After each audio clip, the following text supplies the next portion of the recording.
Alright, it's Jeremiah Bell. I'm going to talk about HeLa Cells, which is what my research paper was on. And, they came from Henrietta Lacks, who went to Johns Hopkins Hospital one day, and after some complaints, their doctor, Howard Jones, found a large lump or tumor in her cervix. And so he took a tissue sample of her cervix and sent it to his colleague who was doing cancer research, Dr. George Gray. So Dr. George Gray got this sample, thinking it was just going to be like every other sample he's gotten, and the cells were just going to die after they've divided around 50 times. But apparently these cells just kept growing, which was crazy and never happened ever before. So he began using these cells to do cancer research, and he started shipping them to other places, and other people started doing research. Eventually, in 1968, one of the first anti-tumor antibiotics was discovered and developed. It's called dinomycin. It was initially tested on HeLa cells because HeLa cells are the perfect model for a cancer cell, and if it works, if you can stop the HeLa cell growth, you can most likely stop other cancer cells growth as well. So they tested dinomycin on these HeLa cells and stopped their growth, and then they discovered it stopped the growth of leukemia cancer cells and many other various tumors that develop. And then a more recent one is the Taxol, which actually makes cells not able to divide as well, and which leads to cell death, which is awesome. We not only stop the cells from growing, but they actually die over time, which is great. So, yeah, HeLa cells have just completely revolutionized oncology and research in cancer. So doctors began to use HeLa cells, since they're human cells, to do research on viruses.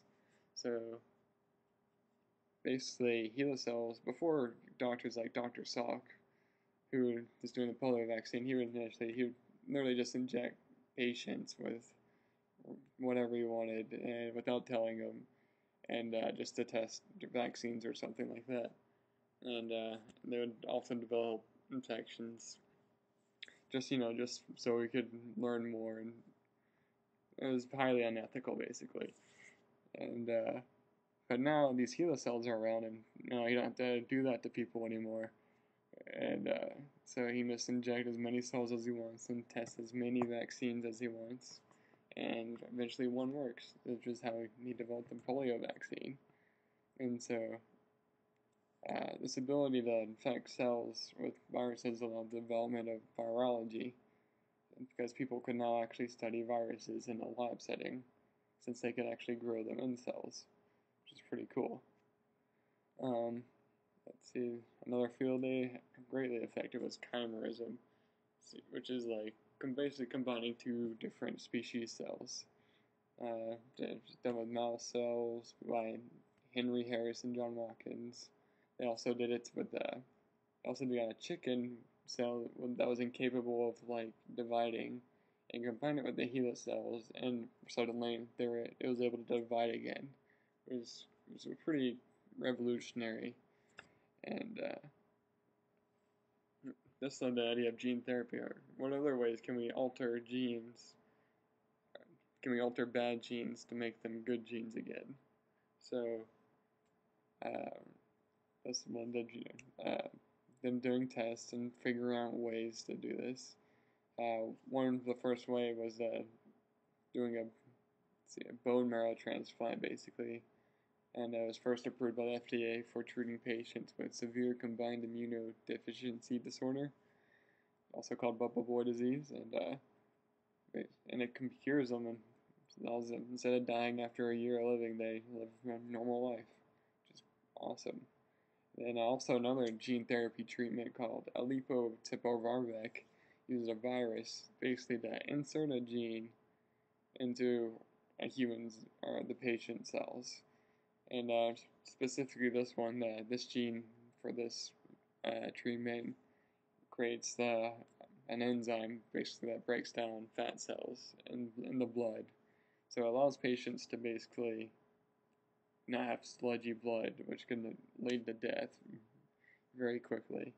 So basically allows people who would not be able to live more than a few years old allow full healthy lives, which is really awesome. But on the extreme side, scientists have been taking the idea of gene therapy to a whole nother level with like the research in moral bioenhancement. This can be perfectly described by Doctors Ingram Person and Dr. Julian Savulescu. It's in their article, Getting Moral Enhancement Right, the Desirability of Moral Bioenhancement. And this was published in the Bioethics Journal, Volume 27, Issue 3, and this March of 2013, actually. And basically, it's they explain it as, nowadays we have, paraphrasing, nowadays we have nuclear weapons like anthrax, just ways that we can cause mass destruction. And when there's cyber terrorism or artificial intelligence, that can really mess up a lot of things.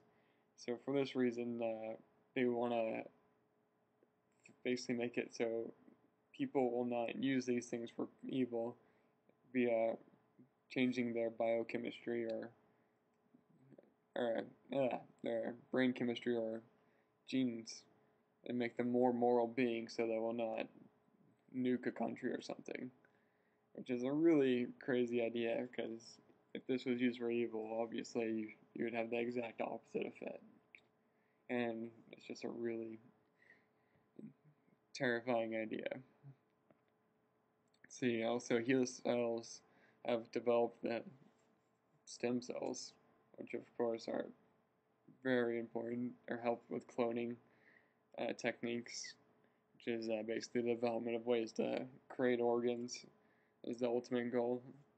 Because if someone give a doctor some stem cells and he can create all your organs that match you, then there's no need to have donations or a donor card or whatever. You just automatically have a heart ready to go whenever you need it.